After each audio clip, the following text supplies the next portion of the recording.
நீ நான் காதல் சீரியல்ல வரும் நாட்கள்ல என்ன நடக்கப் போகுது அப்படிங்கிறத பார்க்கலாம். இப்ப ப்ரமோவையும் பார்த்திருப்பீங்க. இந்த ப்ரமோ மூலியமா நமக்கு நல்லாவே தெரிஞ்சு போச்சு. ஹீரோயினுக்கு இப்ப கொஞ்சம் கொஞ்சமா நம்ம ஹீரோவ புடிக்க ஆரம்பிக்க போகுது.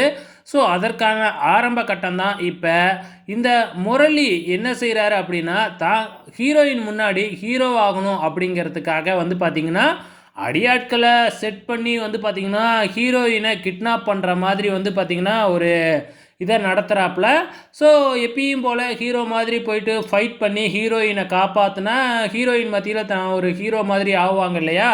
ஸோ, அத தான் ஆரம்பத்திலேயே பண்ணியிருக்கிறாரு. அப்பொழுதைக்கு நமக்கு தெரியல. இப்ப நம்ம கண்கூடா பார்க்குறோம். ஆனா, நம்ம ஹீரோ வந்து பார்த்தீங்கன்னா, நம்ம முரளியோட பிளான்ல மண்ணள்ளி போட்டாரு. இவரு போறதுக்கு முன்னாடியே நம்ம ஹீரோ போய் நம்ம ஹீரோயின காப்பாத்திடுறாங்க. ஸோ, இப்ப முரளியோட டோட்டல் பிளானுமே சொதப்பி போயிடுது. ஸோ, இதுக்கப்புறம் நம்ம ஹீரோ, ஹீரோயின பிரிக்க முடியுமா? முடியவே முடியாது. ஸோ, வெயிட் பண்ணி பாருங்க. ரொம்ப இன்ட்ரஸ்டிங்கா போகும்.